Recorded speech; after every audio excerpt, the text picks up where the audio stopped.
एक आदमी घोड़ी को अन्य जल पिला रहा है, कह रहा है मैं तो खुद पी रहा हूं। कार पे चला ड्राइवर है, अपने आप को खुद कार माने बैठा है। कार के इंजन में पेट्रोल डीजल डाल रहा है, कह रहा है मैं पी रहा हूं।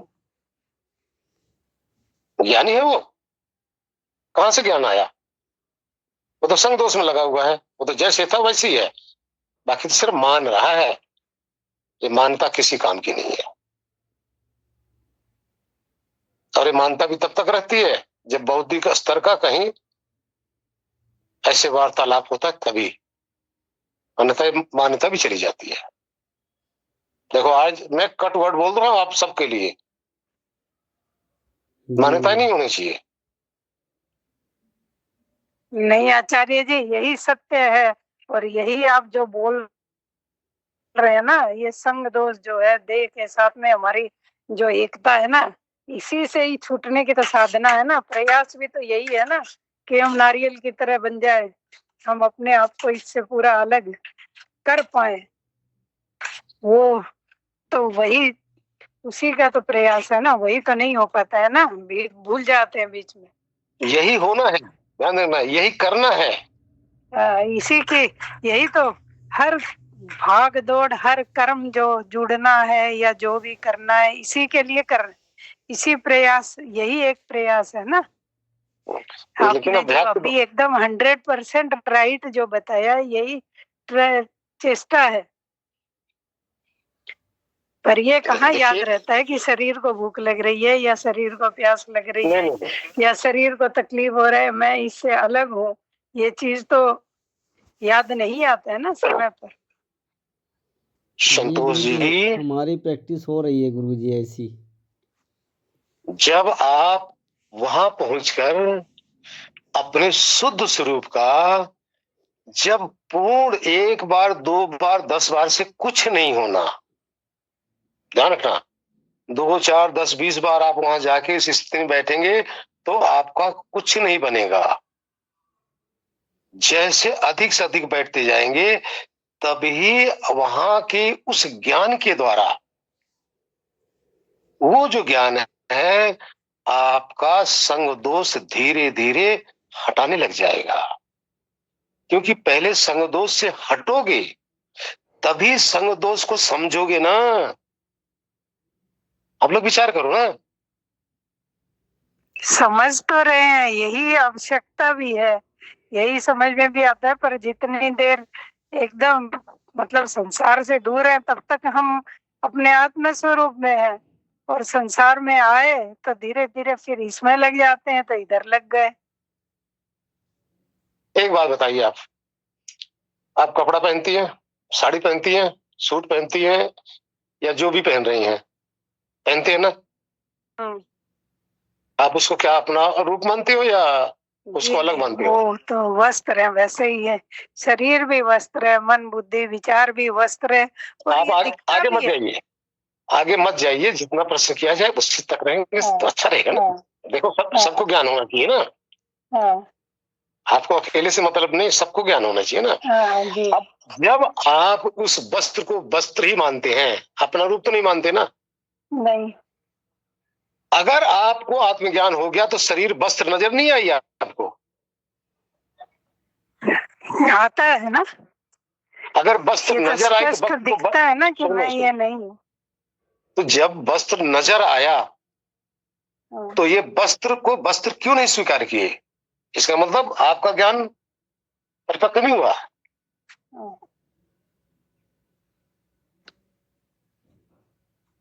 सच है कि नहीं?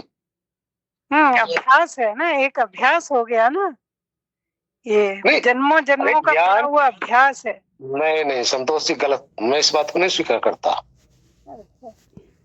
तो इसी का मान लीजिए, पर ये एक अभ्यास है। आप हमारी बात को मत मानिए, चलो गीता की बात कर रहा हूं। ज्ञान की एक चिंगारी जन्म जन्म जन्म जन्मांतर के अज्ञान का नाश कर देता है। ये क्या है? जी सत्य है ये बात तो। जैसे अगर ये एक ये बोध अज्ञान होता का है, नाश नहीं किया तो इसका मतलब ज्ञान की चिंगारी आई नहीं। हम्म, आप बताइए ना। हाँ ये 100% सही बात है। तो आप जब वहां जाके ठहरेंगे, ध्यान रखना, हाँ वो ज्ञान आपको चकाचौंध कर देगा। उसके बाद में संग दोष खत्म, एक क्षण में ही खत्म, फिर दोबारा संग दोष नहीं आएगा। ध्यान देना। इसका मतलब वहां वो ज्ञान की पूर्ण चिंगारी में या तो त्रुटि है या वहां समझ नहीं आई है, क्योंकि आते ही समझ समस्त अज्ञान का एक क्षण में नाश कर देता है। कैसे नाश कर देता है? आप बिजली का करंट को पकड़ लो, बस एक क्षण में ही आपको करंट याद करा देगा। सारी उम्र जब तक जीवित रहेंगे करंट भूल नहीं सकते। यही ज्ञान है। इसी तरह से ज्ञान की एक ही चिंगारी बहुत है, बहुत है, लेकिन ये चिंगारी जिसने छू नहीं पाया ना, उसके लिए अभी कुछ न कुछ त्रुटि रह गई है। हरिओम। इसलिए चलिए। आपने गुरुजी, ये आप कभी बता रहे थे ना कि ये परिपक्व होता है आत्मज्ञान, तो इसको कितना समय लगता है गुरुजी परिपक्व होने में? जी, यह परिपक्वता का अर्थ ये है कि जब तक बीज का नाश नहीं होगा तब तक परिपक्वता नहीं आता। ध्यान रखना, बीज का नाश का अर्थ है कि जिस समय वहां आप उसका अनुभव कर रहे हो ना, अनुभव, पहले आप जाएंगे वहां के विषय में आपको कुछ पता ही नहीं चलेगा, लेकिन आप तो ठहर तो गए। ध्यान रखना, वहां भी शुद्ध बुद्ध, शुद्ध सात्विक अवस्था होती है। इस अवस्था से जब आप जाते हो ना, तभी वो स्थिति बन पाती है। अब उसको परिपक्व करने के लिए आपको बार बार वहां ठहरना है। वहां क्या घट रहा है, कैसा अपना अस्तित्व है, ये समझना है। समझते समझते आपको समय लगेगा। मुझे भी समझते समझते 35-36 साल लग गया, उसी में डूबे रहने के बावजूद धीरे धीरे समझ आती है। पहले तो आप उसी में जाकर डूब जाएंगे, आपको पता नहीं चलेगा, आपको लगेगा हो गया, बस मिल गया। तो इसलिए आप वहां जाओ, रोज नई नई उपलब्धि आपके सामने होगी। और जब तक मेधा बुद्धि प्रकट नहीं होगी तब तक ये मेधा बुद्धि क्या है? यथार्थ को निश्चय कराने की एक शक्ति है। उसके बाद में आपको अपनी यथार्थ अवस्था का ज्ञान हो जाएगा। यथार्थ अवस्था का ज्ञान होते ही आपके साथ जितना भी छिलके लगे हुए हैं अपने आप ही आपको दिखने लग जाएंगे। अगर ये छिलके खरपतवार, देह, हाड़ मांस, रक्त, मल मूत्र अगर आपको अलग नहीं दिखा तो कहां के ज्ञानी? वहां तो आप इन सबसे विरक्त रहते हो ना। जब विरक्त रहकर अपनी अवस्था को आपने देख लिया तो आसक्त रह के अपनी अवस्था का जो आप देख रहे हो, तो इससे आपको अनुभव नहीं हो रहा है कि ये सब अलग है। अभी अनुभव करो, आप सिर्फ होश के सिवा आप क्या हो? बाकी जो कुछ हो रहा है इस बेहोश में तो सब कुछ हो रहा है। आप चलते फिरते एक होश के सिवा कुछ भी नहीं है। यही होश को चेतन कहते हैं। होश का अर्थ एक सावधान अवस्था, सावधान तत्व, अलर्ट, जो हमेशा सावधान रहता, अलर्ट रहता है। इसका न रूप है, न रेख है, न रंग है, न आकार है, न प्रकार है। लेकिन फिर भी है। अरे वही अवस्था आप जब वहां जाके अनुभव किए तो यहाँ क्यों नहीं हो रही, आप बताइए। अगर आपको यहाँ हो रही है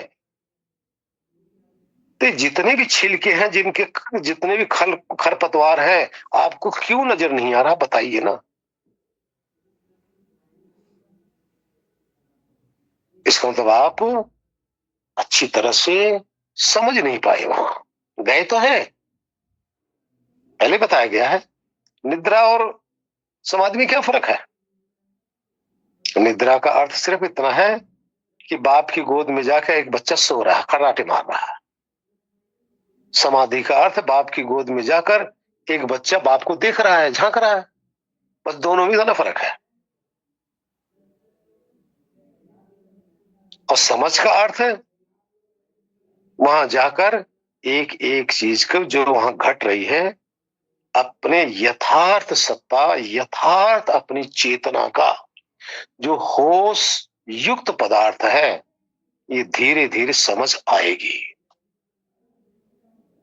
समझ आने के बाद में देह देह रह जाती है, मैं ही रह जाता हूं। अर्थात दोनों का अपना अलग अलग अस्तित्व भासने लग जाता है। ये ज्ञान है, ये आत्मज्ञान है। नहीं तो संग दोष में लग गए, कहां से आत्मज्ञान हुआ भाई। अभी बताया ना, आप कपड़े डाले हो, आप उसको वस्त्र नहीं पहन रहे हो, समझ रहे हो, कहां के ज्ञानी हो। तो शरीर भी तो वस्त्र है। इस शरीर में चलते फिरते ये शरीर आपका घर नजर आए, ये वस्त्र नजर आए, तभी समझो आपको आत्मज्ञान हो गया है। इसके बाद में आप निर्बीज हैं। निर्बीज का अर्थ है किसी भी प्रकार का कोई वासना, राग, द्वेष, मोह, काम, क्रोध इत्यादि आपके पास नहीं है। ये जब तक है तब तक आप परिपक्व नहीं हो पा रहे हो। जैसे जैसे अंदर आपको ज्ञान होता जाएगा वैसे ये धीरे धीरे आपका हटता जाएगा। ये हटते जाएंगे, आप प्योर होते जाओगे, आपकी समझ बढ़ती चली जाएगी, संग दोष से अपने आप को बचा लोगे। और देखिए, आत्मा को संग दोष से ही निवृत्त होना है, कुछ नहीं करना उसने। इसी से निवृत्त हो जाए। वो तो आत्मा तो स्वयं शुद्ध रूप है ही है, वो क्लेश से रहित है, वो तो असंग है ही है। अपने असंग अवस्था का अभी समझ नहीं पा रहा, वहीं पे समझ में आ जाती बात। हरिओम। तो गुरुजी ये समझ में आया कि जो ये संस्कार आप अभी बोल रहे थे ना कि ये राग द्वेष और ये इनको नष्ट करना होता है, यानी कि दग्ध बीज करना होता है, तो फिर तो पूरा जीवन लगाना पड़ेगा। जैसे 35 साल 30 साल आत्मज्ञान तो हो गया, लेकिन परिपक्वता के बाद हमारा उद्देश्य क्या है कि जो भी ये बीज हैं संस्कारों के निर्बीज करना। तो हम पहले ये मानते थे कि निर्बीज समाधि हो गई तो पर वो नष्ट हो गए, तो इसके मतलब उसके बाद में काफी प्रयास और परिश्रम होगा गुरुजी इसमें। तो आगे यहाँ आप ये मत देखिए कि इनको नष्ट नहीं करना, यहाँ विचार करो, इनको नष्ट नहीं करना, आपको वहां जाकर ठहरना है। ये अपने आप ही नष्ट हो जाएंगे। पहले बताया गया ना, एक एग्जांपल दिया गया, एक कन्या, एक लड़की जब पति के साथ चली जाती है तब उसको मायका छोड़ना नहीं होता। अब बोलो, पति के साथ जाएगी या मायका छोड़ेगी, आप बताइए। पहले क्या करना पड़ेगा उसको? वो तो स्वतः ही हो जाएगा ना, साथ में जाने पे तो सब छूट जाएगा ऑटोमेटिकली। तो मायका तो नहीं छोड़ना, नहीं, उसको पति का संग करना है बस। है ना, अपने आप ही छूट जाएगा। तो आपने क्या करना, हमें क्या करना है, एक मिनट, उस आत्मज्ञान में ठहरना है, बाकी सब स्वतः छोड़ जाएगा। पर गुरुजी ठहरने के लिए भी आप कह रहे हो 35 साल, तो मैं तो कल्पना करके ही वो हो रही हूँ कि अभी तो 35 साल और लगाने पड़ेंगे, यानी कि परिपक्व करने के लिए गुरुजी। तो कैसे होगा फिर ये तो? नहीं, मैं इस बात को नहीं कह रहा, हो सकता है मेरे पाप अधिक रहे हो। नहीं गुरुजी, ऐसी बात नहीं हो सकती है। आप तो बहुत श्रेष्ठ आत्मा हो, हम लोगों को पता नहीं क्या होगा हमारा, और कितने साल लगेंगे, इतना लाइफ भी है, बचेगा या नहीं ये भी समझ में नहीं आ रहा क्या होगा। आपके हिसाब से गुरुजी अभी हमको करीब लग जाएंगे 30 हम साल। जानने चले जाएंगे, उस जगह पे चले जाएंगे, तो हमें तो समय का भान ही नहीं रहेगा। देखो जी, एक कोई साधक था, कोई तपस्वी, जंगल में जाकर एक वट वृक्ष के नीचे बैठ के साधना करने लग गए। काफी सालों के बाद में ये एक साधक को समझाने के लिए एक एग्जाम्पल दिया गया है। काफी सालों की तपस्या के बाद नारद मुनि जी आ गए, बोले जी मैं भगवान के पास जा रहा हूं, कुछ संदेशा हो तो बोलो। साधक ने कहा, बोला बस भगवान से एक ही बात पूछना, मुझे कब मिलोगे? नारद जी बोले यूं मस्त। कुछ समय के बाद नारद जी आए, साधक पहचान गए। तो साधक ने प्रश्न किया, भगवान ने कुछ संदेशा भेजा है? तो नारद ने कहा बिल्कुल संदेशा भेजा है। बोले भगवान कब मिलने के लिए कहे हैं? बोले उन्होंने कहा है कि जिस वट वृक्ष के नीचे तुम साधना कर रहे हो, इसमें जितने पत्ते हैं उतने जन्म लेना पड़ेगा तुम्हें, उसके बाद मिल जाएंगे। और साधक मस्त होकर नाचने लगा, मस्त होकर नाचने लगा, रोने भी लगा, नाचने भी लगा, मस्त हो गया। प्रभु मिलेंगे तो सही। नारद जी कह रहे हैं क्यों भाई, उन्होंने इतना कहा जितने पत्ते हैं उतने जन्म लेने पड़ेंगे। तो साधक कह रहा है, नारद जी भगवान कोई बात नहीं, मुझे एक उम्मीद तो बन गई कि प्रभु मुझसे मिलेंगे, उनका संदेशा आ गया, मिलेंगे, अवश्य मिलेंगे। अरे कोई बात नहीं, कितने भी जन्म लेने क्यों ना पड़ जाएं, कम से कम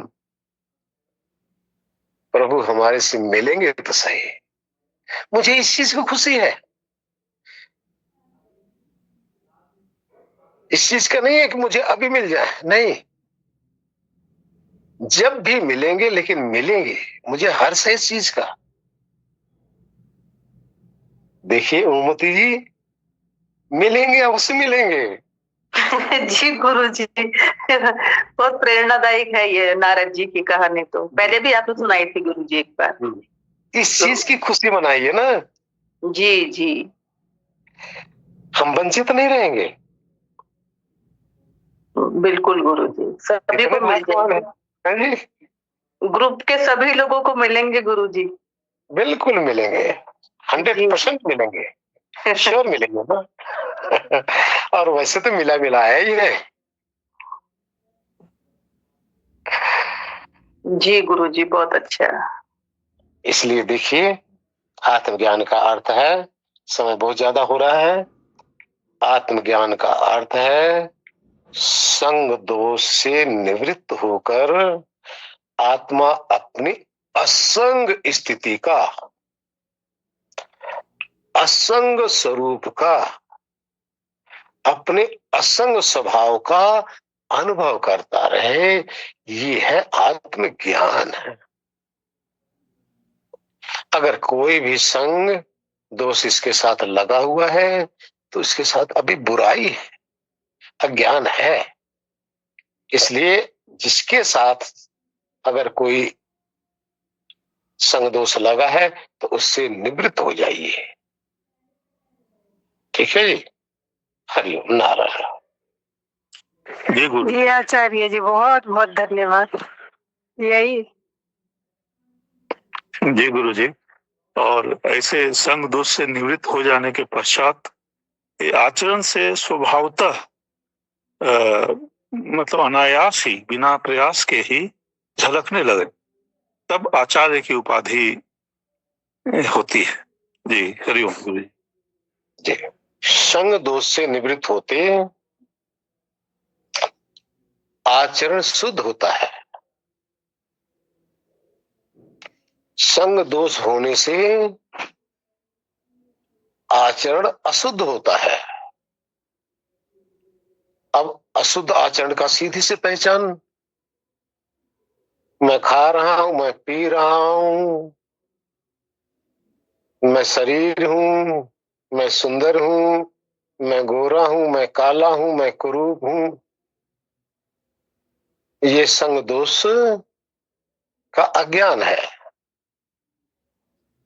संग दोष से निवृत्त होते ये अज्ञान पहले जाता है, ये ज्ञान जाता है, अज्ञान जाता है। ज्ञान आता नहीं, ध्यान रखना। यहां कोई समझे कि ज्ञान और कुछ आ जाता, नहीं। जैसा है वो उसका अनुभव होने के बाद में ये जो अज्ञान उसके साथ लगा हुआ है इससे निवृत्त होता है। आत्मज्ञान और कुछ नहीं है। सोचोगे और हमें कुछ मिल जाएगा, कुछ नहीं मिलेगा। आत्मज्ञान से मिलता कुछ नहीं है, सब छूटता है। जो आपके पास अज्ञान है ये सब छूट जाएगा, मिलेगा नहीं। अगर मिलने की कोई कल्पना करते हो तो गलत हो, रॉन्ग हो। शरीर का ज्ञान खत्म, मन का ज्ञान खत्म, बुद्धि का ज्ञान खत्म। जितना भी आपने लोगों के साथ जुड़ जुड़ के अपने अंदर अज्ञान का कीचड़ आत्मा ने अपने ऊपर थोप रखा है ना, थोप लिया है, ध्यान रखना, ये खत्म हो जाता है। ये है आत्मज्ञान। हरिओम। आचार्य जी प्रणाम। हाँ जी प्रणाम। इस मैंने आपको बोला था ना आचार्य जी, जो ये मृत्यु का ज्ञान भी जब मेरे को मिला तो इससे बहुत क्लियर हो जाता है। ये सब जब आप बता रहे हो तो उस टाइम मैंने होश में रहती हूँ उस जगह। आपको 2 बार बोला था ना कि मेरे को मृत्यु आई थी, तो उसने सब कुछ दिखाया था मेरे को। तो अब समझ में आता है कि वो होश रूप में खड़ी थी मैं वहां पे, और वो होश रूप ही मैं हूँ। तो अब जैसे खुद परमात्मा है, तो वो ज्ञान जब समझ में आता है ना, तो अपन उस टाइम शरीर नहीं रहते। शरीर की तो, बॉडी की तो मृत्यु हो रही है, वो मैंने देखा था गुरुजी। और मैं होश रूप में खड़ी थी, लेकिन उस टाइम होश शुद्ध होता है तो वापस मैं अपने अंदर होश आ गया कि नहीं परमात्मा, मैंने आपको नहीं जाना। एक संकल्प के साथ चल रही हूँ मैं कि तुमको जाने बिना इस संसार से नहीं जाऊंगी मैं। तो 2 बार मेरे को मृत्यु आई और दोनों बार में मैंने होश आ गया और वापस अपने शरीर में आ गई। और जो ज्ञान दिखा रहा था कि कपड़े के रूप में शरीर है, वो सब मैंने देखा। एक तिनके के रूप में भी मैंने देखा आचार्य जी। इसलिए जब देखा हुआ है वो ज्ञान बहुत अंदर तक चला जाता है, बहुत सुंदर रूप होता है वो शुद्ध स्वरूप का। धन्यवाद गुरु जी। जी समय है, 2 मिनट और बोले। गुरु जी बताइए ना, बहुत इंटरेस्टिंग है ये तो। आत्मज्ञान से 5 क्लेश समाप्त होता है। तो 5 क्लेश क्या है? अविद्या प्रथम क्लेश है।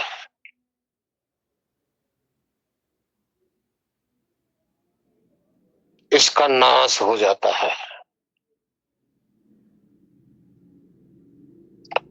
अस्मिता दूसरा क्लेश है, ये भस्म हो जाता है।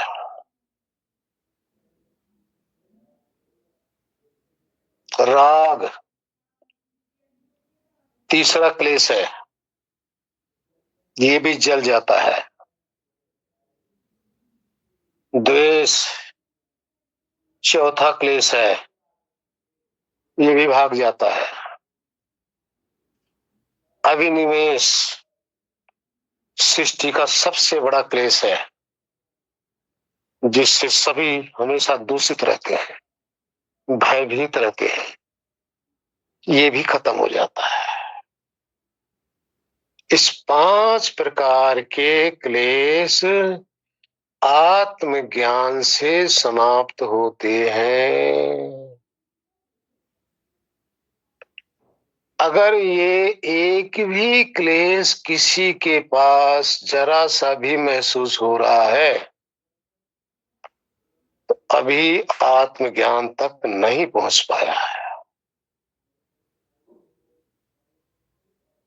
अनुमानिक ज्ञान तक ही है,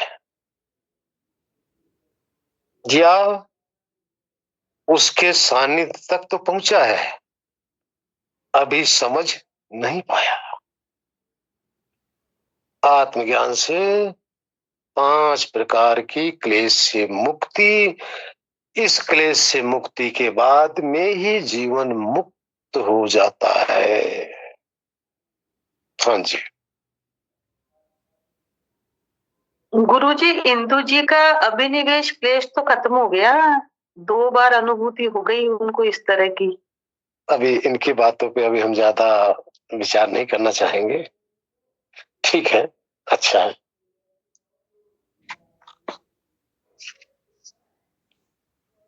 हाँ जी,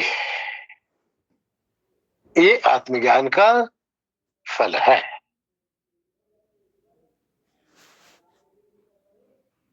जी गुरु जी, क्षेत्र में कोई होश, कोई चैतन्य नहीं है और क्षेत्रज्ञ में हमेशा ही चैतन्य उपस्थित रहता है, ऐसा ही है ना गुरु जी? हरिओम। जी,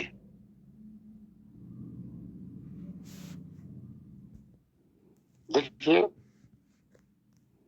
ये आप गीता के शब्दों से लिए हैं, है ना? क्षेत्र और क्षेत्रज्ञ वहां से आया है जी। लेकिन वहां एक चीज और भी आपने छोड़ दिया, वहां कुरुक्षेत्र भी है। कुरुक्षेत्र का अर्थ संसार, समाज, क्षेत्र का अर्थ है शरीर, क्षेत्रज्ञ का अर्थ है कि इस कुरुक्षेत्र को भी और इस क्षेत्र को भी जो जानता है, यानी जो शरीर के अंदर बैठा हुआ आत्मा है, ये क्षेत्रज्ञ है, यानी इस शरीर को भी जानने वाला है। तो क्षेत्र तो जड़ पदार्थों से बना हुआ है, क्षेत्रज्ञ ये अमृत पदार्थ है, ये चेतन पदार्थ है।